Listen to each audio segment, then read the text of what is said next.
పేదరికం అంటే తిండి లేకపోవడం పేదరికం, డబ్బు లేకపోవడం పేదరికం, ఉండటానికి ఇల్లు లేకపోవడం పేదరికం, వేసుకోవడానికి బట్టలు లేకపోవడం పేదరికం. పొద్దున్న లేవగానే నీ పేదరికం నీ పేర్లేకుందంటే ఎలాగైనా వెళ్లి 4 రూపాయలు సంపాదించి భార్య పిల్లల్ని పోషించుకోరా అని జీవన.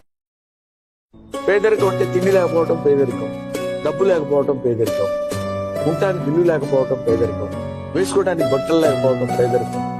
పొద్దున్న లేవగానే నీ పేదరికం నీ పేర్లేకుందంటే ఎలాగైనా